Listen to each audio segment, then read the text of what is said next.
Nongeye kubasuhuza. Muri kumwe na Emmanuel Nshimiyimana kuri Cana Ubwiru. Umutwe w'ikiganiro cy'uyu munsi uravuga ngo ni ukuri hariho abahuye nawe.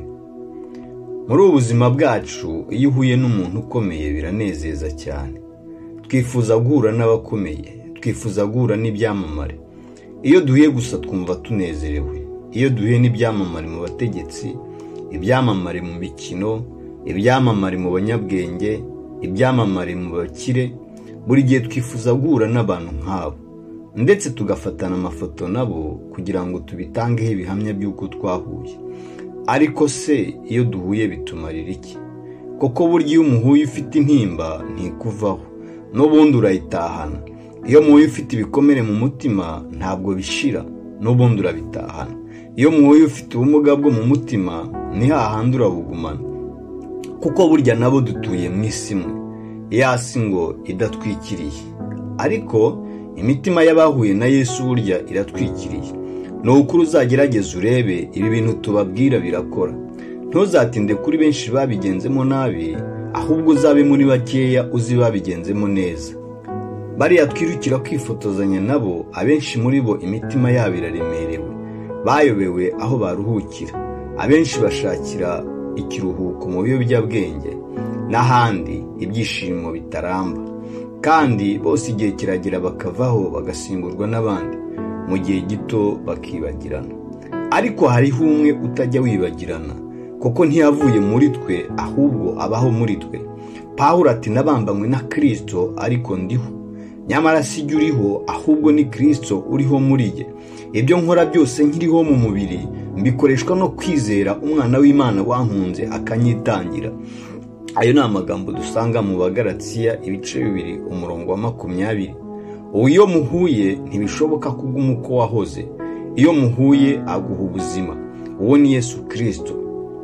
Twajyaga turirimba ngo yewe Yesu waramamaye, ngo aho ugeze hose bagukurira ingofero. Yohani 9:24 kugera kuri 25 haranditse ngo nuko rero uwari impumyi bamuhamagara ubwa kabiri, baramubwira bati shima Imana, twebwe tuzi yuko uwo muntu ari umunyabyaha. Nawe arabasubiza ati niba ari umunyabyaha simbizi, icyo nzi cyo ni kimwe, nuko nari impumyi none nkaba ndeba. Oh haleluya! Hano turasanga inkuru z'umugabo wahuye na Yesu.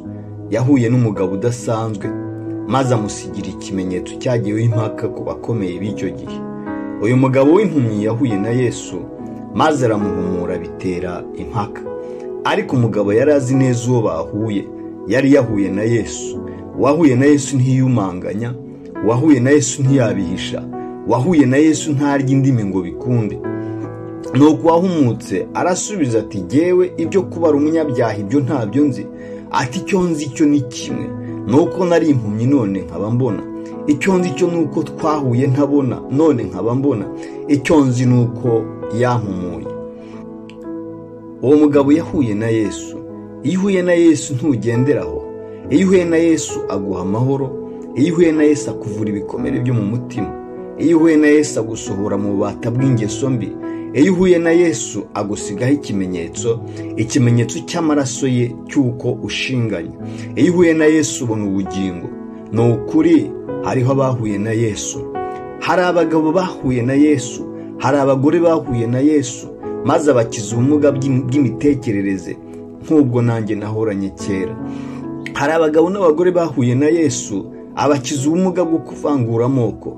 Hari abagabo n'abagore bahuye na Yesu, abakiza ubumuga bwo kuvangura uturere. Hari abagabo n'abagore bahuye na Yesu, abakiza ubumuga bw'ivangura ruhu. Hari abagabo n'abagore bahuye na Yesu, abakiza ubumuga bw'ishyari. Hari abahuye na Yesu, maze abakiza ubusinzi, abakiza ibiyobyabwenge. Hari abagabo n'abagore bahuye na Yesu, abakura mu busambanyi. Abo ngabo bahuye nawe. Abo bahuye na Yesu. Ni ukuri uhuye na Yesu arakuruhura. Dore araguhamagara ati mwese abarushye n'abaremerewe nimuze munsange ndabaruhura. Ngwino uhure na Yesu akuruhure. Dore wagerageje byinshi, amafaranga ntiyaguhaye amahoro, ubusinzi ntibwaguhaye amahoro, ubusambanyi ntibwaguhaye amahoro, ibiyobyabwenge ntibyaguhaye amahoro. kwihorera ntibyigeze biguha amahoro, kwikiza budashaka nabyo nta mahoro byaguhaye, kandi ntabwo bizigera biguha amahoro. Ariko hariho abagabo bafite ubuhamya Yesu yahinduye ubuzima bwabo. Hari abagore bafite ubuhamya, abo bahuye na Yesu maze akabahindurira amateka.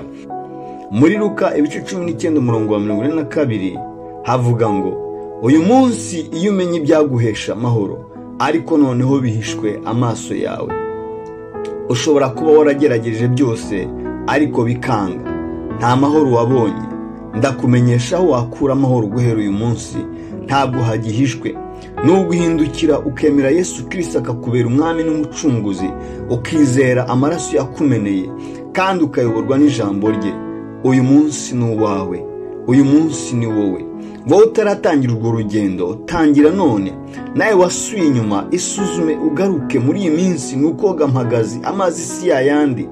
Murakoze cyane bene data, ndabakunda cyane. Uyu mwaka mushya uzababera ubuhamya bushya. Imana izashyira indirimbo nshya mu kanwa kanyu. Imana ibaho umugisha. Murakoze. Dusenga Imana. Mana data, Mana nziza, Mana y'urukundo, Mana y'imbabazi, turagushimye. Tugushimiye umugambi wawe mwiza, umugambi w'agakiza, umugambi wo gukiza umwana w'umuntu data.